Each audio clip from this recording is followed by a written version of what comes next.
Olá pessoal, tudo bem? Quem fala aqui é Murilo Reis e no nosso vídeo de hoje eu vou mostrar para vocês por que 2020, esse ano, é o início da nossa recuperação. Nós vamos bombar novamente, tenho certeza disso, não há a menor dúvida. Os indicadores são claros. Quem não quer acreditar nisso é devido a olhar sempre aquela visão pessimista do copo meio vazio. São as pessoas que não enxergam porque ninguém bateu ainda na porta da casa delas oferecendo um emprego, mas os sintomas são claros. Eu vou mostrar para vocês aqui um pouco sobre isso e depois falar como é que você pode conseguir a sua oportunidade ainda esse ano. Bem, não é segredo para ninguém que nós vivíamos, uma crise muito grande nos anos anteriores devido a inúmeros fatores que nós não iremos entrar em detalhes nesse momento. Essa crise fez com que gerasse um desemprego muito alto, isso permanece e vou explicar para vocês por que isso não vai, nesse primeiro momento, alterar a nossa perspectiva. Esse baixo nível de emprego, baixa o consumo, as pessoas compram menos, principalmente coisas muito valiosas, como por exemplo uma casa, entrar num financiamento num momento como esse. Isso faz com que os estoques dos imóveis fiquem aí. Então nós vemos muito ainda prédios que estão com muitas unidades disponíveis porque foram construídos na época que a economia estava boa e não conseguiu ser vendido. Esse estoque muito alto faz com que, claro, as empresas busquem não produzir mais e isso retroalimenta o desemprego. Por quê? Porque sem produção há menos emprego. Agora, o estoque alto faz com que as empresas façam promoções para poder tentar vender os seus imóveis baixando o preço, ou seja, os preços dos imóveis caem. Se o preço dos imóveis cai, o lucro das construtoras também cai e isso também vai fazer com que as empresas não queiram mais produzir. Essa baixa produção retroalimenta o emprego. Por outro lado, os preços estando muito baixos geram uma inflação muito baixa. E essa inflação muito baixa possibilitou que, nesse momento no Brasil, nós vivemos um momento que os juros estão mais baixos da história. E daqui a pouco eu vou falar para vocês o que isso quer dizer para a gente. Os juros estando baixo faz com que os empreendedores, os empresários queiram fazer investimentos. Porque, ora, quando os juros no Brasil estavam muito altos, tipo há pouco tempo atrás estava 14% ao ano, quem tinha dinheiro, em vez de investir num negócio que gera riscos, que é necessário trabalhar e que tem toda uma complexidade, era muito mais fácil deixar no banco, né?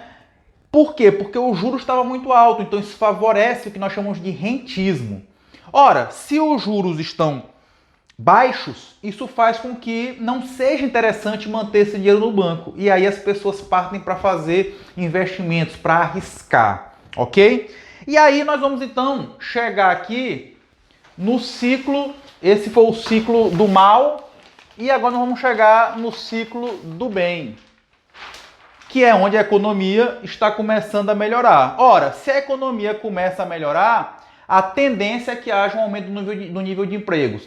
Ainda isso não está acontecendo, mas a perspectiva é que já começou muito timidamente, mas a perspectiva é que aumente nos próximos meses.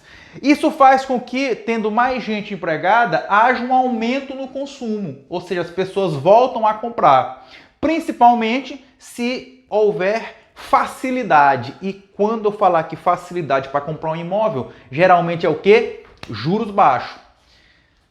Então vamos lá, esse consumo elevado faz com que os estoques baixem e isso aqui já está sendo mostrado em números, que aumentou a quantidade de vendas de imóvel, então diminuiu os estoques das construtoras. Ora, se diminuir os estoques, se está tendo consumo e se não é interessante para o empresário deixar o dinheiro no banco, isso vai fazer com que ele aumente a produção. Aumentando a produção, novamente aumenta o emprego. E o estoque estando baixo faz com que os preços aumentem. Então, vai haver um aumento de preços para quem vai comprar o imóvel em pouco tempo. Isso tem o seu lado positivo, porque aumenta o lucro dos construtores. Aumentando o lucro dos construtores, a tendência é que mais ele queira investir para poder auferir maiores lucros. Por outro lado, caso o governo não tome medidas para não deixar voltar para o ciclo do mal, isso pode gerar uma inflação devido aos preços altos. Se essa inflação começar a aparecer, o que vai acontecer? Vai se elevar os juros novamente, né? Espero que não chegue àquele patamar que era anteriormente. E esse juros estando alto pode fazer com que a gente vá para o ciclo do mal. Por quê? Porque pode ser que seja mais interessante manter o dinheiro no banco, né, com renda, do que investindo. E quais são os indicadores, os números que provam isso? Eu coloquei para vocês aqui alguns números que provam o que eu estou falando. Em relação à taxa Selic, né, como eu falei para vocês, é a menor da história. Isso faz com que não seja interessante para ninguém deixar o dinheiro no banco em aplicações conservadoras, na renda fixa, como era antes. E olha só o que aconteceu, isso também é uma coisa mais ou menos inédita no Brasil. O spread bancário está baixando, ou seja, antes, quando essa taxa de juro baixava, isso não estava chegando no consumidor e agora está chegando. Nós temos vários exemplos de bancos como Caixa Econômica, como Santander, Banco do Brasil, que baixaram significativamente os juros, principalmente do crédito imobiliário. Isso vai propiciar que mais pessoas tentem ou pensem que estão planejando já comprar o seu imóvel. Ora, isso também ficou caracterizado no número de empregos. Se estima, estamos aguardando os números de 2019 fechar, que houve 100 mil novas oportunidades na construção civil já em 2019. Então, se você não conseguiu, já teve gente que conseguiu. Então, começa a pensar por que de repente você não conseguiu ainda a sua oportunidade. Já em 2020, a perspectiva é de 200 mil novas vagas. Então, 200 com 100, 300. Só que esses 200 mil são empregos diretos na construtora. Mas a estimativa, ora, quando há um aumento de produção, há um aumento, por exemplo, de compra de equipamentos, de compra de materiais, e todos esses locais vão precisar empregar mais gente. Então a gente fala que a construção civil é um ramo de cadeia longa. Por quê? Porque existe uma série de fornecedores que precisam suprir a construção civil para que aconteça. E o bom disso é que esses fornecedores da construção civil são fornecedores de insumos básicos que são produzidos no Brasil. Então gera emprego no Brasil. Por isso, 200 mil empregos diretos se estima que gerem mais 300 mil empregos em outras empresas, em outros segmentos que gravitam em torno da construção civil. Então são 500 mil novas vagas no setor da construção civil como um todo esperados para 2020. O crescimento da construção civil em 2019 já foi de 2% e a perspectiva é que 2020 o crescimento já seja de 3% da construção civil. Ficou também comprovado que houve um aumento nas vendas dos imóveis de quase 10% no ano de 2019. E claro, se a venda diminui o estoque, as empresas fazem o quê? Começam a lançar novos empreendimentos. Houve um aumento de 4% na quantidade de imóveis que foram lançados, ou seja, aqueles imóveis que estavam sendo planejados e agora foram lançados para o mercado. Então, percebam que como está vendendo, o que acontece? A uma altura dessa do campeonato, as empresas já estão contratando o quê? Projetos para poder lançar os seus empreendimentos em 2020. Outro dado que comprova também esse crescimento é, por exemplo, a venda de cimento. Ora, cimento é um insumo mais básico da construção civil e houve um aumento em 2019 de quase 4%. O crédito habitacional, ou seja, recurso para que as construtoras os empreendedores possam fazer novos empreendimentos, aumentou quase 11% esse ano 2019. E houve um aumento de 37% na aquisição de máquinas da construção civil. Ora, quem está comprando máquina é porque está pensando em investir. Então isso é um número muito significativo. As empresas estão comprando equipamentos para a construção civil. O nível de confiança medido pelos órgãos, pelas entidades do empresariado, e chegou no maior nível desde 2015. Então os empresários estão confiantes em contratar, em gerir novos empreendimentos. E a Bolsa, né? Existem muitas construtoras no Brasil, como por exemplo Cyrela, que estão na Bolsa de Valores, elas captaram de recurso 4,4 bilhões de reais. Isso tudo vai virar obra. Então, pessoal, o nosso ano é esse. Eu quero que você bote na sua cabeça. E que, claro, uma coisa que eu vou dizer aqui agora para vocês. Muita gente vai terminar o ano frustrado por não ter conseguido sua oportunidade. Porque não vai ter vaga para todo mundo mesmo. Tem muita gente boa, melhor do que eu, que está aí no mercado e está desempregado. Então, quais são os passos principais que eu preciso para conseguir a minha oportunidade? Eu elenquei aqui algumas coisas básicas, né? Para que você consiga a sua oportunidade nesse ano de 2020. Claro que a primeira coisa que a gente pensa é no currículo. Mas o que a gente não para pensar é que ele não é o mais importante, ele é apenas uma das partes. Então, o que o meu currículo ele tem que ter? Então, eu não vou falar aqui sobre elaboração, né, sobre cada tópico, o que tem que ter. Mas o meu currículo, ele tem que ter alguma coisa que é básica. O que eu digo que é básico e tem gente que vai contra mim? Eu tenho que saber AutoCAD e Excel, no mínimo a um nível intermediário.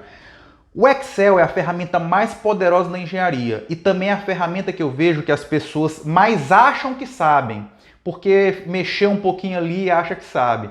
E quando chega na hora de botar para fazer alguma coisa, não consegue. Então, pessoal, estudem Excel, estudem AutoCAD. Murilo, mas o Revit vai substituir o AutoCAD? Não. O AutoCAD é uma ferramenta de desenho, o Revit é uma ferramenta de informação aplicada a desenho.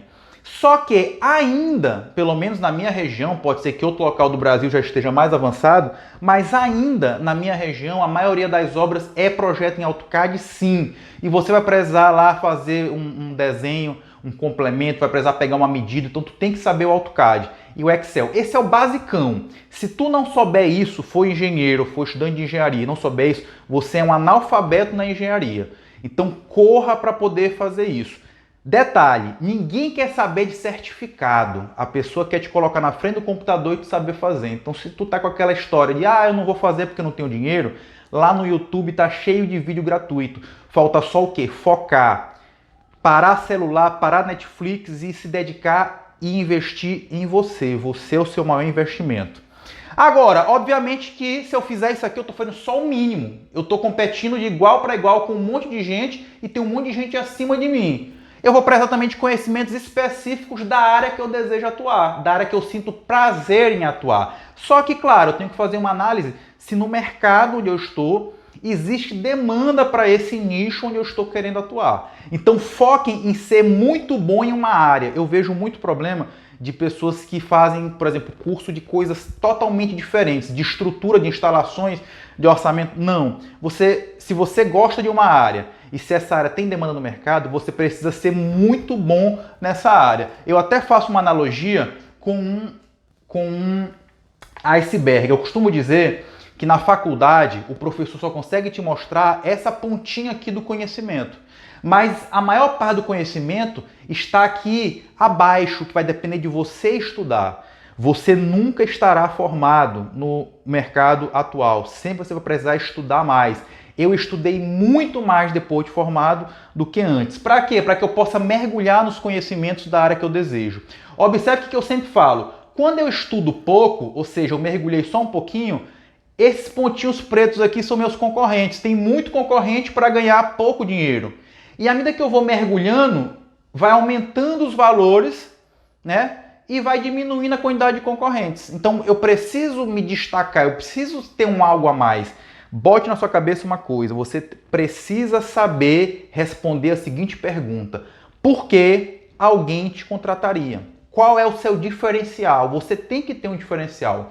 Se você não tiver diferencial, você está morto no mercado, ok? E além das disciplinas, dos conteúdos específicos, também é importante para quem quer pensar em ter uma longevidade no mercado de trabalho, uma pós-graduação. A pós-graduação, ela tem uma dupla função. Primeiro que ela te capacita, só que também é muito importante porque numa pós-graduação ou no MBA, muitas vezes tu tá em sala de aula com pessoas que estão no mercado. Então são pessoas que podem abrir oportunidade para você. Agora você precisa saber fazer o seu network. O que é um network? É você ter uma postura profissional nos locais e saber fazer essa aproximação. Você não pode entrar numa sala, entrar mudo e sair calado. Por exemplo, entrar numa sala de aula para assistir um curso ou uma pós, entrar e sair e ninguém te conhecer. Não, você precisa ali se apresentar. O seu cartão de visitas é a sua presença, o jeito que você se porta, o jeito que você se coloca. Agora, é muito importante saber que você precisa frequentar a maior quantidade de eventos possíveis. Eu vejo muita gente que foge de evento, principalmente estudantil, acha que a semana de engenharia é uma semana de folga, de férias. Não, você precisa participar de eventos. Então vou dar uma dica aqui de ouro.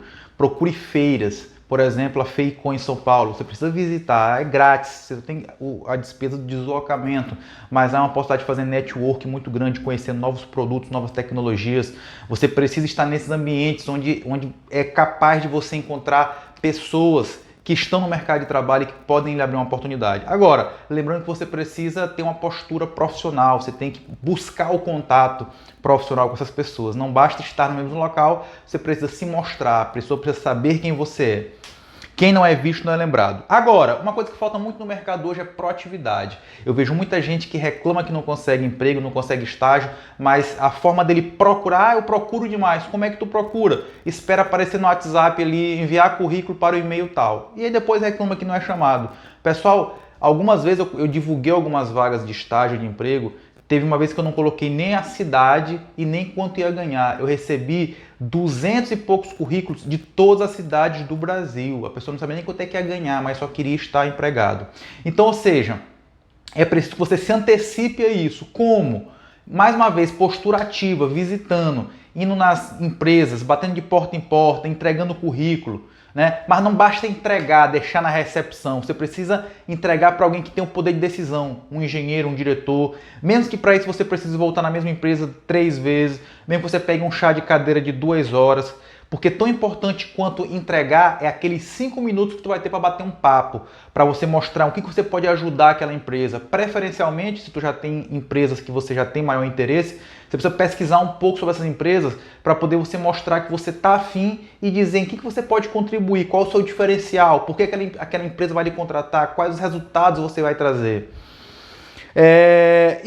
Claro que a experiência é muito importante. Então, se você não conseguiu ainda um estágio, por exemplo, você que é estudante, corra desesperadamente atrás disso. Faz total diferença entre uma pessoa com experiência profissional e outra sem. Por mais que a outra sem tenha um currículo melhor, geralmente a experiência é um diferencial para que quem tem experiência seja contratado.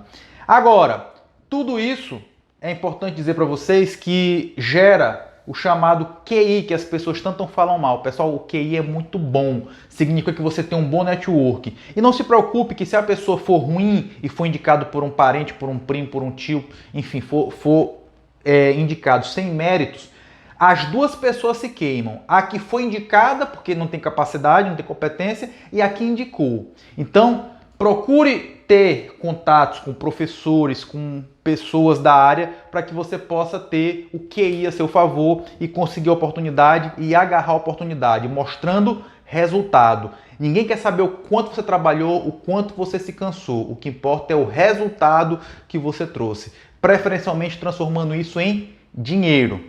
Agora, é importante dizer para vocês, não existe área... Murilo, qual é a área que vai bombar? Não, todas as áreas vão bombar. Então, saibam que nesse momento estão acontecendo o quê? Projetos e orçamentos. É esse o momento. E do segundo semestre em diante, provavelmente vai acontecer muitas obras. Eu espero ter ajudado e eu vou torcer para que 2020 seja o melhor ano da sua vida. Agora, vamos fazer por onde? Sucesso é questão de escolha. E mais, o sucesso não tolera a preguiça. Um grande abraço a todos e até a próxima.